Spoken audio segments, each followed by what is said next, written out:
truc là. Bonjour à toutes, bonjour à tous. Bienvenue pour cette nouvelle réaction à chaud. Un peu spéciale, je vous l'avoue. Aujourd'hui, on va s'attaquer à un Burton. On va parler d'un film réalisé par Tim Burton. Ah, l'étrange Noël de Monsieur Jack. Alors non, non. Tim Burton n'a pas réalisé l'étrange Noël de Monsieur Jack. Il l'a produit, il a créé l'univers, les personnages, il ne l'a pas réalisé. Non. Aujourd'hui, on va parler de son tout premier film. Aujourd'hui, on va parler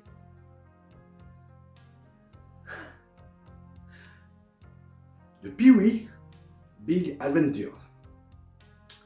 Sorti en 86, donc réalisé par Tim Burton, mais avec une petite subtilité, c'est que c'était le premier film de Tim Burton, donc il n'avait aucun droit dessus quand on sait que Paul Rubens, qui interprète et qui est le créateur de Pee-wee, a fait ce qu'il voulait. Donc c'est un film de commande et Tim Burton a fait un film de commande. Donc, de quoi ça va parler ce Pee-wee? Mon Dieu, qu'est-ce qui m'a pris de voir ça? On va rencontrer Pee-wee Herman, qui est un enfant dans un corps d'adulte, si j'ai bien compris, et qui est amoureux de son vélo. Je suis désolé, je vois pas autre chose comme explication. Ce mec est amoureux de son vélo. En plus d'être complètement débile, il est amoureux de son vélo. Son vélo va se faire voler par son voisin. Oui, je vous spoil direct parce que franchement, on le voit venir à plein nez. Son voisin qui est ultra riche, qui se la pète, qui machin, qui tout ce que tu veux, vole le vélo de Pee-wee et Pee-wee va partir dans un road trip, dans un road movie, à travers les États-Unis pour récupérer son vélo. Et il va connaître et rencontrer des personnes peut-être encore plus débiles que lui. Parce que je suis désolé, quand je vois un gars comme ça, moi je prends peur. Enfin, alors, déjà ce film a la capacité de vraiment de vous faire fondre les neurones. Quand je dis ça, c'est pas une blague. Ce film est capable de vous faire fondre les neurones. Ne me demandez pas comment ni pourquoi, mais ce film peut vous faire perdre les neurones. Complètement. Oh. Tu sais que je t'aime, toi.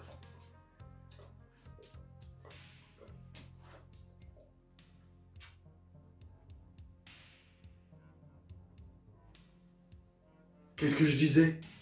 Vous avez vu? Donc,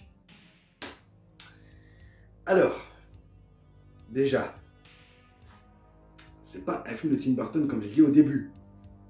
Il y a un truc qui nous rappelle, parce que c'est... Les scènes arrivent, on croirait que le montage il est incohérent. Alors peut-être que ça fait un écho avec le personnage de Pee-wee, mais le montage est incohérent. Il arrive dans un lieu et la scène d'après, il est dans un autre lieu, on ne sait pas pourquoi, on ne sait pas comment, il rencontre des personnes, on ne sait pas comment, on ne sait pas pourquoi. Le seul truc qui peut nous dire qu'on est dans un film de Burton, c'est ça. Oui, monsieur dame. Et vous savez ce que c'est ça? C'est un fantôme que Pee-wee va rencontrer. Elle a une camionneur, une camionneuse, je sais, voilà, je sais pas comment on dit ça. Et en fait, c'est un fantôme qui est mort il y a 10 ans. Ouais. Vous savez comment je le sais? Parce qu'on nous le dit 2 fois en même pas 2 minutes. On nous le dit. C'est elle qui nous le dit. Enfin, qui le dit à Pee-wee, dans le camion.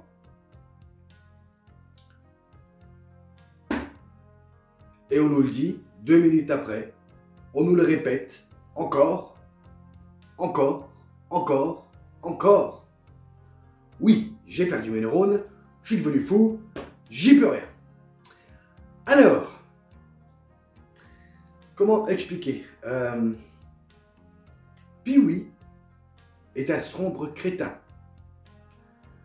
Je sais même pas si Paul Rubens a... Je sais pas comment il a eu cette idée, parce que d'ailleurs, quand on cherche des informations sur ce film, on ne trouve rien, presque rien. Où ce mec a eu l'idée de créer ça.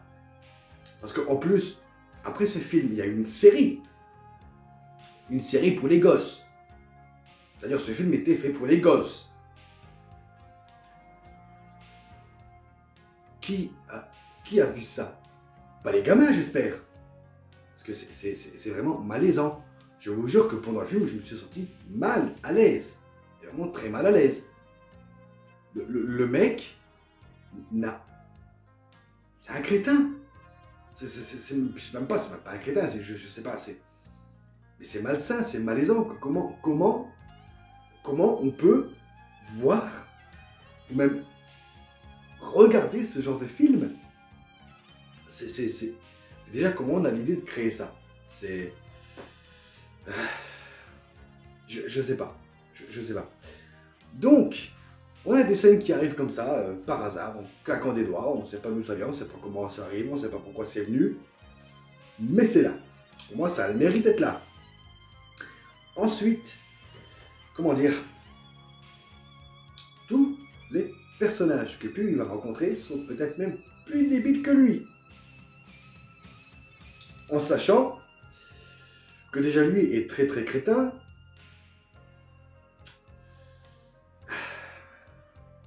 Je sais pas.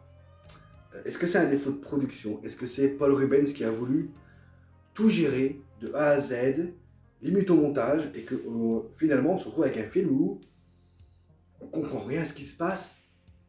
Je suis désolé, moi j'ai rien compris. Tout ce que j'ai retenu, c'est que le mec, c'est un sombre crétin, qu'il a amoureux de son vélo, qu'il veut récupérer son vélo, et c'est tout. Voilà. Les péripéties qui lui arrivent, déjà qu'elles arrivent aléatoirement, voilà. Hein, en gros, c'est comme si moi je faisais un montage du parrain et de l'homme camio. Voilà. Voilà. Et que je faisais un truc aléatoire. Voilà, comme j'ai envie. Voilà. C'est cool, hein? Non? Bah merde alors. Et... Mais non de Dieu, mais qu'est-ce que tu fais? Ah, ce jeu est trop cool!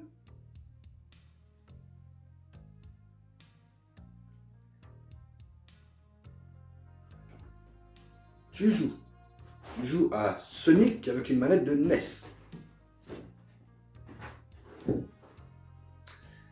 Ok. Bon.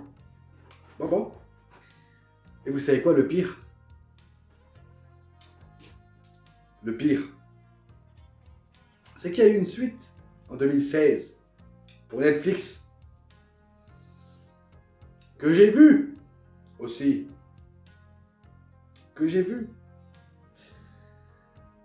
Mais comme je suis un gros connard et que je ne veux pas perdre mes neurones tout seul, et vu que je suis limite incapable de vous décrire ce film,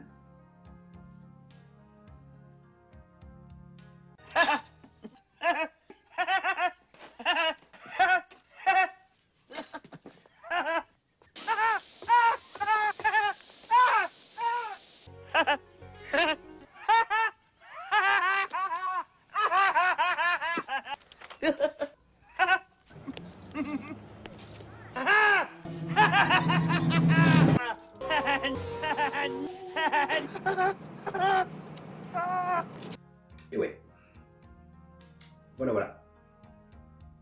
Voilà, puis oui. Voilà ce que j'ai vu.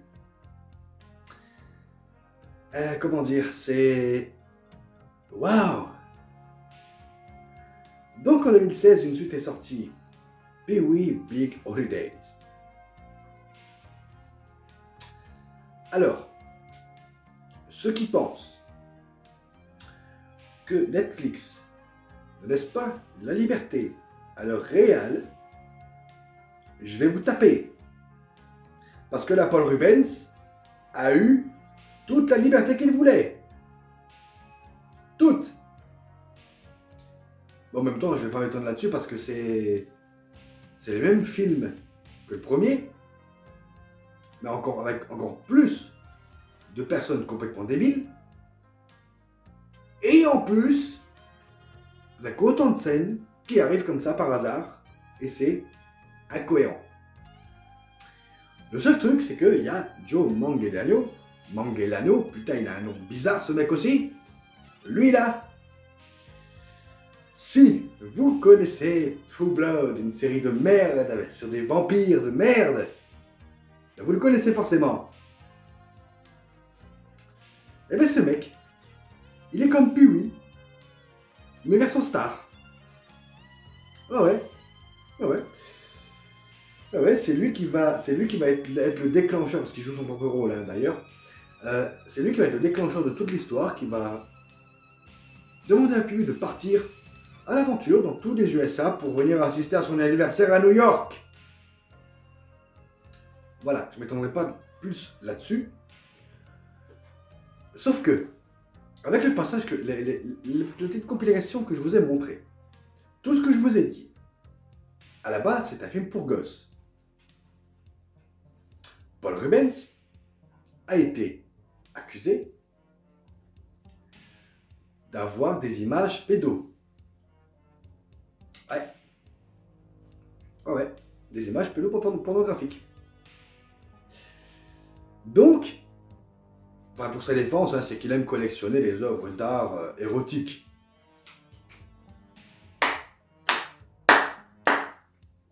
Ah ouais. Il aime collectionner les œuvres d'art érotiques. Vous voulez que j'en rajoute quoi de plus? Ouais. Ouais. Donc, maintenant, revoyez Pee-wee avec cette info. Vous pourrait peut-être penser à l'amener se faire confesser. Hein. Je dis ça, je dis rien. Donc tu veux envoyer un pédophile voir un curé. Ah bah oui. Oui, effectivement. Ça la foutrait un peu mal quand même. Oui. Donc, messieurs, dames, on va se laisser là-dessus. Alors oui, c'est un film que je ne vous conseille pas du tout. Si vous tenez à vos neurones, ne le regardez jamais. Et... oh puis merde, j'en ai marre. J'en ai marre de ma vie. Allez, je me casse.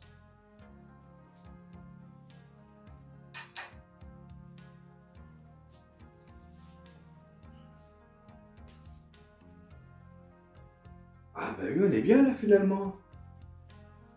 Hein, avec réaction à chaud écrit, avec la photo. Ah, on est bien. Bon ben vu qu'il s'est barré, je vais me barrer aussi. Hein. Ciao, ciao.